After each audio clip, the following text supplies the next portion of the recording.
What's up, guys? You're watching Li-Fi TCG. Today is a revolutionary moment in the channel. The channel is Li-Fi TCG. So far, every video has been about MTG. So today, that's all going to change. Got the Magic playmat that has to go. The game that I have recently attempted to play is Shadowverse. So, for those of you who aren't familiar with this game, it's basically like an anime version of Hearthstone, hentai Hearthstone, weebstone, whatever you'd like to call it.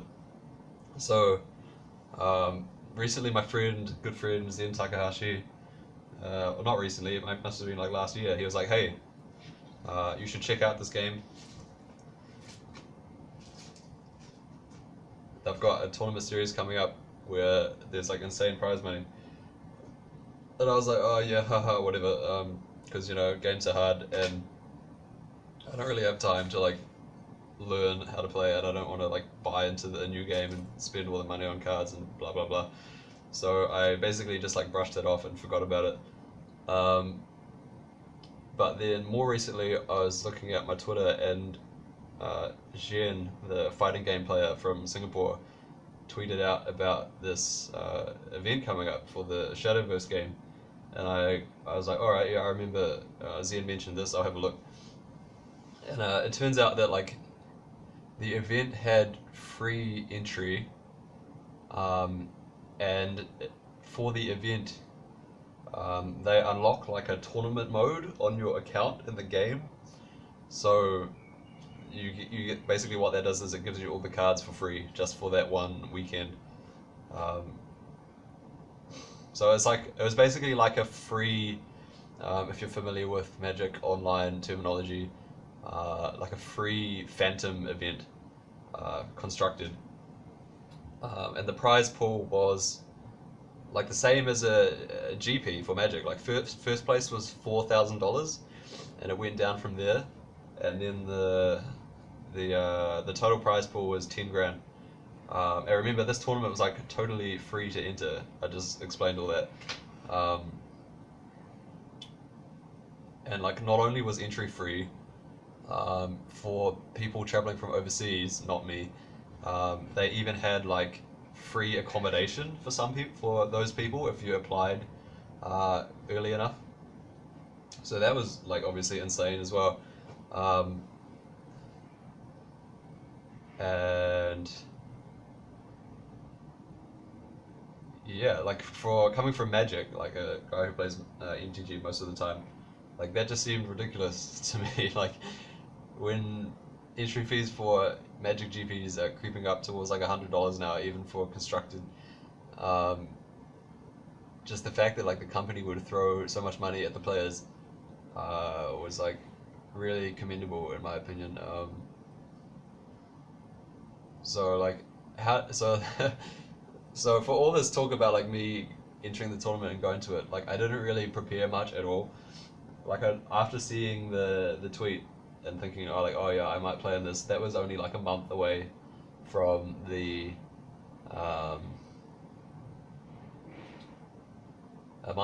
actual date of the tournament itself.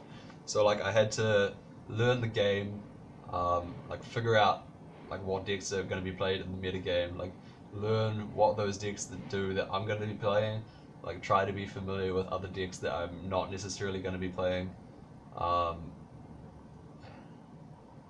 And like try and learn all of that, and then do all this in basically 1 month.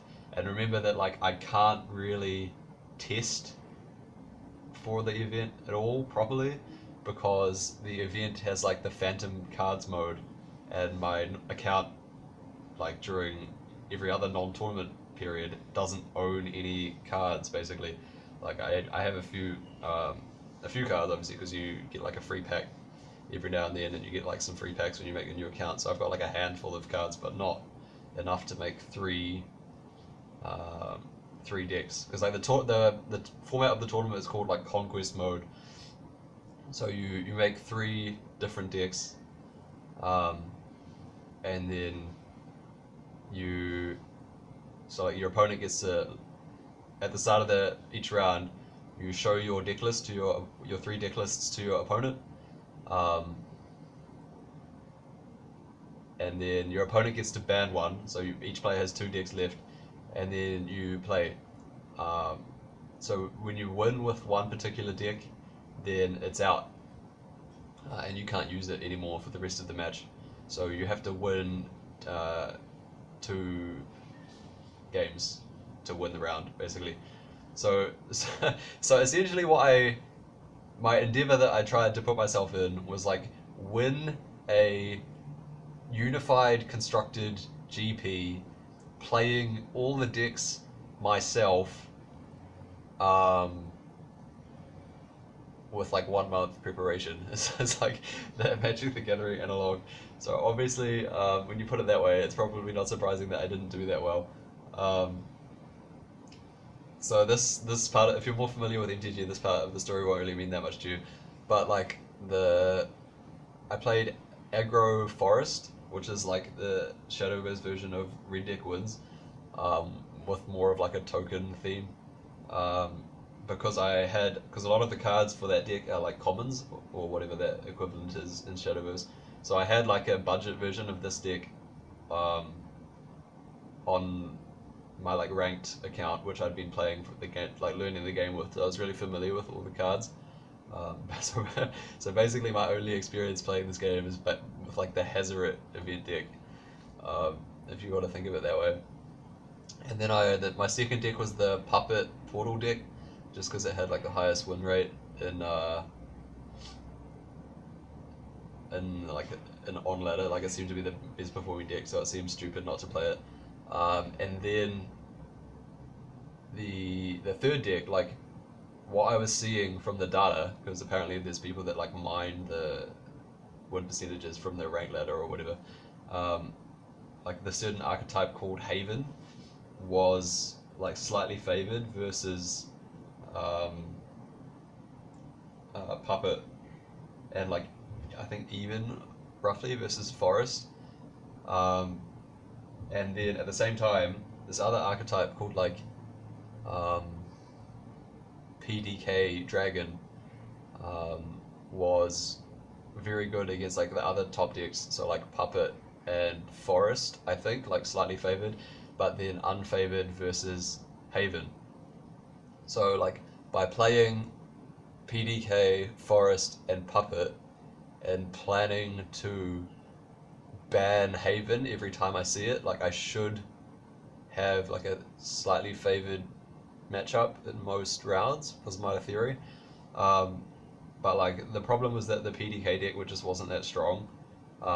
Either that or like I wasn't playing it properly or I misbuilt it, because like unlike the Forest deck and the Puppet deck, which are basically stock lists with like only one or two flex spots, the PDK deck was like way more flexible in the way that you could build it, and I couldn't really find like a consensus list online. So I might have just had like a really bad list for the event. And also like you can't forget that I'd literally never cast any of those cards before. Like the first time I played any of the PDK cards was like in that tournament itself. Um, and even the night before the tournament, I was like making crib notes on like what all the cards do. Like here's my I was literally like writing the cliff notes of like the effects of the cards in my own deck. Like that was how unfamiliar uh, I was. So anyway, onto the tournament. I was playing on my laptop, right? Because we esports now. Because on my phone I didn't have the game stored on my phone, right? And that would have been a pretty easy thing to change. But I also don't use mobile data. So let me just get a drink.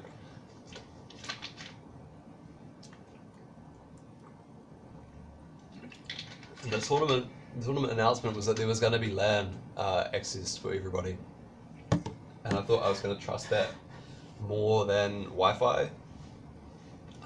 So I brought my laptop so I can plug it in, and that worked well throughout the day. But it was very heavy, so if you're gonna go to something like this, um, I just recommend you get like a reliable data plan and bring your phone and a charger and just play it that way. Um, Maybe if you're playing with like a mouse, you're less likely to misclick, but I don't think it's the kind of game where you'd have too many issues with that regardless. Um, so yeah, probably try and go with the phone next time. Um, so when we got there, the tournament was delayed by a lot. Um, like there was a big drama in MTG this year. I think it was this year with GP Vegas, where like event reporter crashed and like the event was delayed by 2 hours, and that's basically what happened with this thing. Like we were just standing around doing nothing, waiting for forever for the event to start. They're using something called like Battlefy, which I'd never heard of before. Obviously, like all the trading card games use their own proprietary software basically for doing pairings. And I was talking to the fighting game people because for some reason there were a bunch of fighting game people there, and they said they said for fighting games they always use either Challenge or one other thing that's not Battlefy. I can't remember what the name was, but anyway, yeah. Um, so basically, we had this like third-party dodgy pairing software that was rubbish, and we were left waiting for ages. The other thing about the event that was kind of odd is that it was held in like a shopping mall, and the downstairs area was like a normal kind of setup for card game events where you just have like rows of tables where people pair off against each other. But the area itself was too small for the 256 player cap, so there was the second tournament venue was in a bar in the mall, like 3 levels up. So there was like there were two sub tournaments, and the top eight, the top 16 moving on to day two was the top eight of each of those like mini sub tournaments. So that was a bit strange. But like, so I was in the sub tournament upstairs in the bar, and it was actually quite nice. Like the atmosphere in the venue was really cool. It felt like a lot less sterile than the normal TCG events do, with just like the tables and you just sit down and you're just you're not like in a grid uh, every hour, which seems like a really minor thing, but it was just like a nice change. Um, and even upstairs in the bar, like everywhere had LAN cables, and that wasn't a problem at all.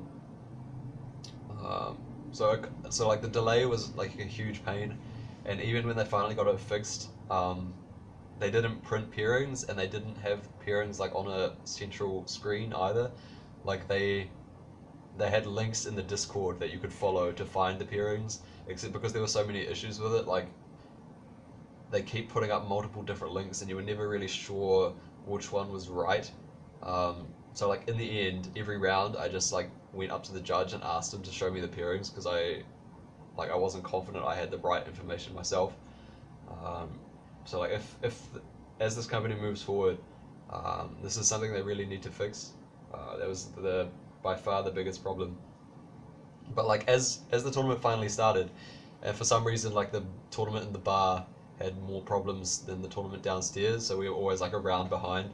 Um, it was actually pretty fun, and like it uh, went off without a hitch basically from that point, I think. Um, so the first round I played against some like pro player. He's recently been hired or signed by the Echo Fox esports organization, so he was representing them. And the first match of like my first tournament ever, never playing against that guy before. I'm obviously never played against that guy before. I mean, like never even played this game competitively before. I beat that guy in round one, game one, which is pretty sweet. Um, but to be fair, like the thing about this Shadowverse game is that like play draw matters a lot, um, because curving out is a big deal. If you've never played the game before, it's sort of hard to explain, but in games like Hearthstone and this, and I assume Force of Will, the card game, as well, but I'm not sure because I haven't played it that much. The way the mechanic of the game works is it's like Magic, and that you need mana to cast your spells, but you get a mana for free. You get a land for free every turn, like without needing to draw it out of your library. Like it just appears for you out of nowhere.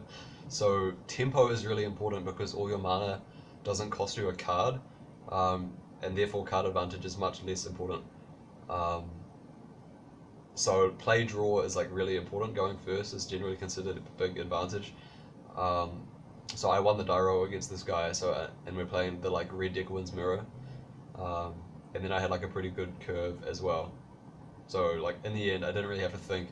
I even made like a misplay where I had to get my opponent to explain to me how my own cards work, because um,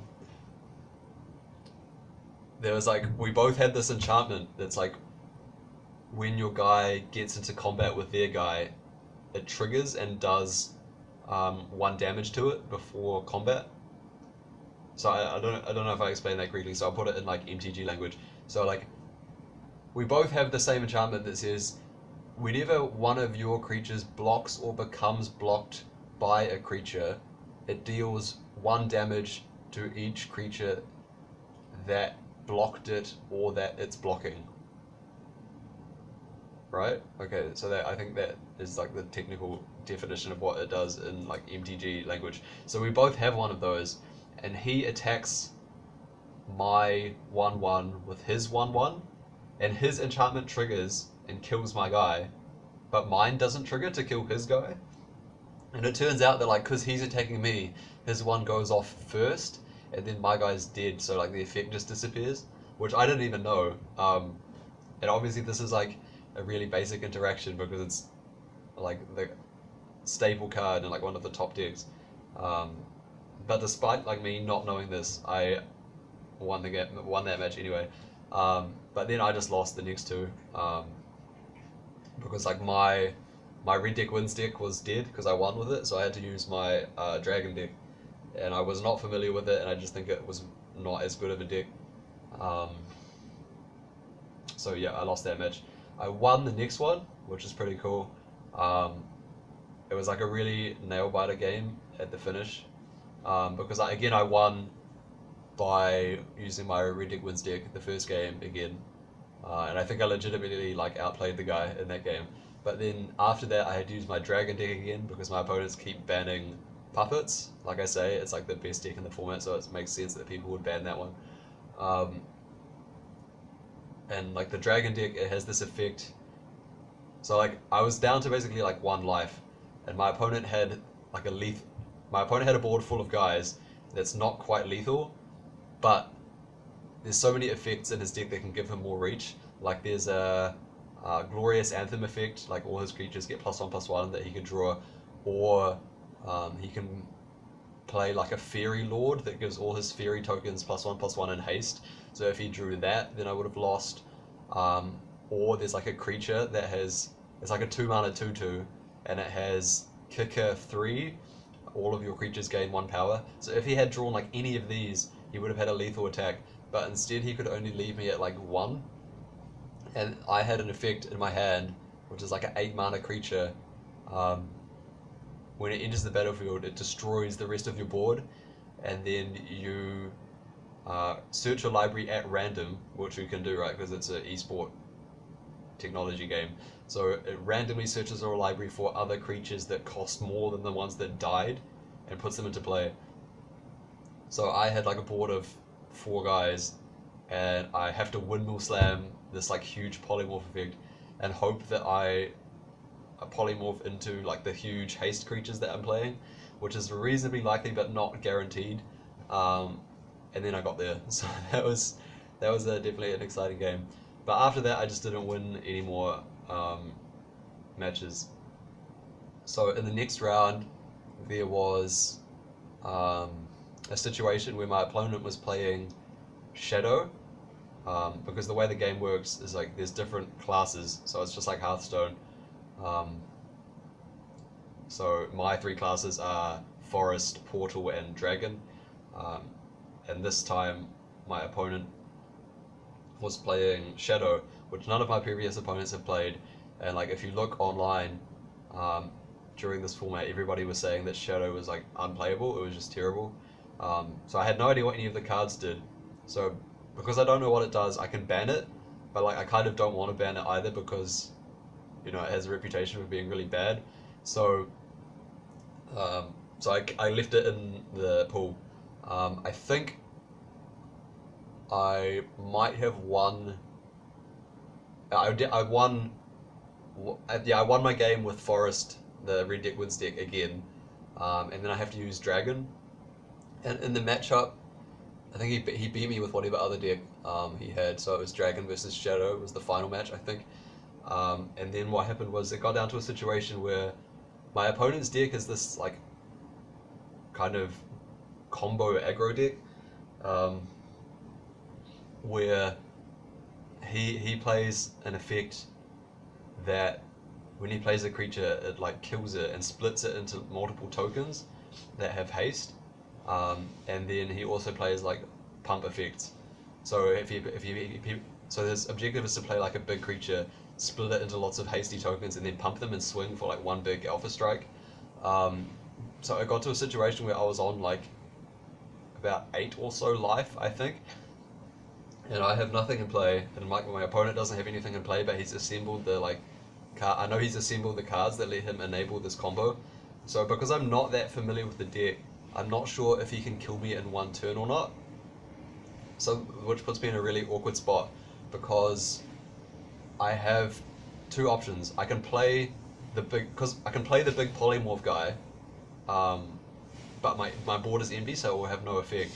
Um, and then I hope that it won't die, and then next turn I'll be able to kill him. Or I can play this card called Zoe, Arbiter of the Skies, which what that does is like it's a reasonably large haste creature, um, and when you play it, it puts your life total at 1, but it Angel's Graces you until your next turn, so you can't die. Um, so if I think my opponent can kill me next turn, then I have to Angel's Grace myself by playing the Zoe. But if I do that and I don't kill my opponent, um, then I'll be at 1 life and I'll almost certainly lose. So because I thought I had enough outs um, to kill my opponent next turn, even if he kills the Zoe, I decided to play the Zoe. Um, but then he managed to kill the Zoe, and then he played like a life gain card, which I wasn't expecting, so that reduced the number of outs I had left. And then I didn't draw any of those outs, and then I was at 1 life, so I lost. So what I should have just done is played the polymorph dragon instead, and like most likely he couldn't kill it and he couldn't kill me. So then the turn after that, I would have been able to attack with that dragon and play the Zoe and attack with that, and that would have been lethal, and I would have won. So like that was a loss that was very clearly due to not being familiar with the format and the cards.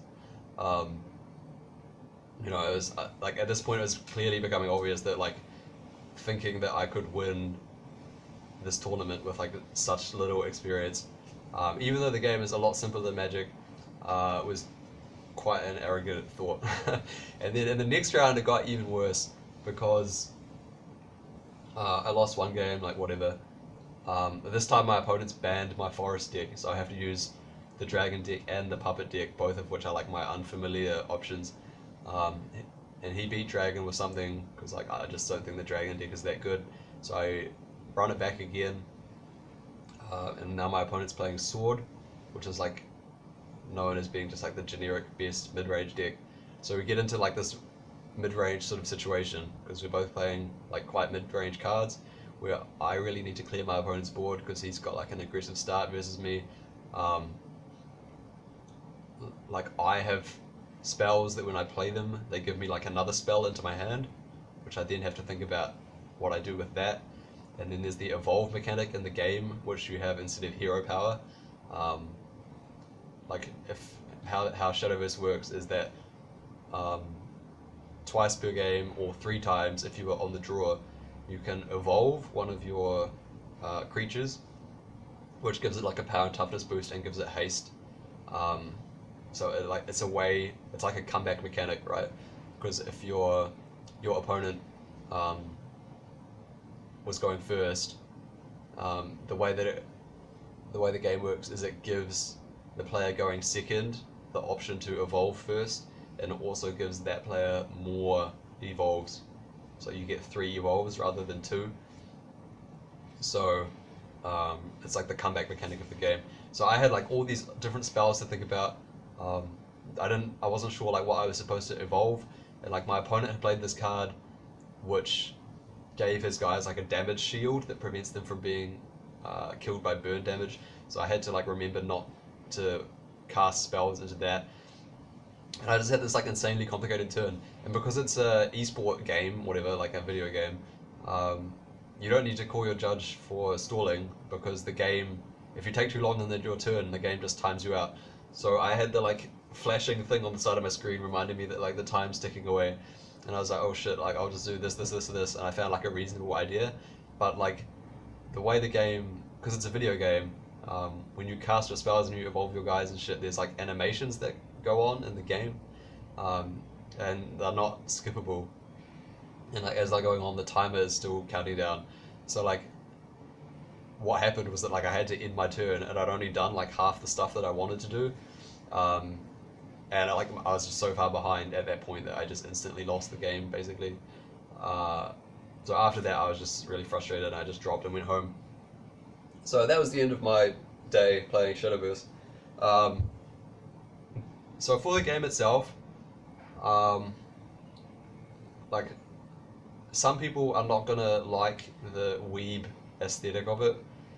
That's fine. Like it's not a huge. Like I prefer the aesthetic of a game like Hearthstone or Magic. Like I think the fan service is a bit over the top. Um, but you know, if it's not an issue for you, then it's not an issue. Um, the the game itself, it's like Hearthstone, but I think it's less wacky. I would say like there's less crazy stuff.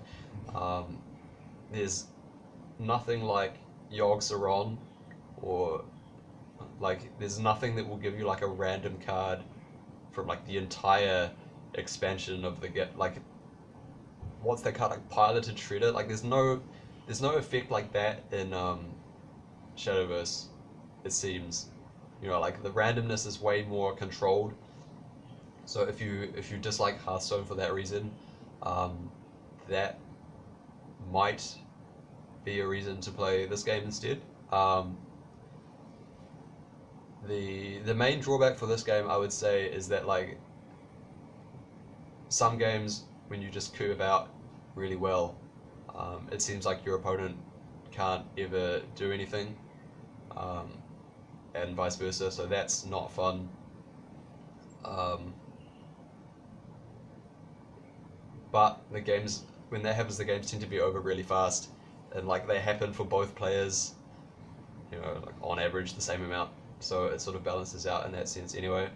Um, so I do think like it's a pretty decent game, and it doesn't seem too hard to um, get a collection to make like a reasonably competitive deck, at least one. And then because the older sets had like more powerful common cards in it, the the like vintage format or the wild format is a lot easier to get a competitive deck than in like standard, because you don't need so many like legendary rare cards, um, because the game has like a crafting system similar to Hearthstone. So yeah, so uh, definitely like a solid game if you like card games and you want to try like an esport version. I think this is quite fun. Um, and again, like I just want to say, I think even though the tournament went really uh, quite well overall, um, and even though there was like a huge problem with the pairings thing that I think they need to fix, I just want to say that I think Cygames have done like a really good job um, making a tournament that has actually like really good value for the people playing in it. Like this is a big problem with like Yu-Gi-Oh and Magic, So like the a reminder once again. So the tournament was totally free to enter. Like there was no entry fee for the tournament, even though it was a constructed tournament. They didn't make you buy any of the cards because they gave it to you in the like Phantom tournament mode. You could play any card you want for free. Um, People from overseas, like at least a decent number of them, got free accommodation to travel to this tournament. Um, Once you arrived at the tournament, you got all of this stuff for free. So there's like you got your like esports player pass thing. Like this lanyard is pretty cool. Um, Everybody is looking at these like card packs. Where you get like one. It's like a card from the game, which you can't do anything with, right? Because it's just an esport. So this is just a collectible, but that's pretty cool, I guess. There's some badge pin thing for the event itself. There's this. It's just like one of those files for your paperwork, which is some decent art, but like I don't know if you're going to be handing in your like text form with this fucking lolly shit on it, but whatever. And then you even got like a free T-shirt. Like how much do you have to pay for the T-shirts at the MTG events off the prize wall? I think I've misjudged the sizing on this. This seems like a little bit too big for me. And if it was just this, if it was just black with this like Shadowverse logo on the back, I think that would be pretty cool. But like again, I'm not a huge fan of the like weebness, and I don't know if you can really go around in public with this stuff on your chest. Um, and I don't even know if I agree with this like choice of artwork either. So I think this is like the cover card for the. Sorry, I'll turn it around the right way so you can see it. I think this is like the cover card for the recent set that's just come out. But like, it's such a dodgy choice for the art. Like, if you're gonna weave, at least like go full weave and give me like a succubus with like her double D's hanging out or something. Like, but now you've made this T-shirt with this like chaste anime maiden on it. So now if I go out wearing this, I look like a weeb and a pedo. It's just like not viable. So that shirt's probably going in the bin. But anyway, like all of this stuff is totally free. Like you never get anything like this at a Magic tournament. Um, so yeah, huge props to Star Games. Like it was a bit of fun. I'm probably not gonna put any effort into playing this game too much in the future because I just don't really have time. But if you wanted to, I definitely think it's like a decent game and you can have quite a bit of fun playing it. Even if it's just like a game you want to play like on the bus for 5 minutes, because the games don't take that long and it's pretty low effort. It's like it's got that Hearthstone factor where you don't have to interact on your opponent's turn and stuff. So, yeah, just a fun like novelty experience. Probably not something I'm going to repeat again too soon in the future, but I thought I might as well tell you guys about it. This is Li-Fi TCG signing out.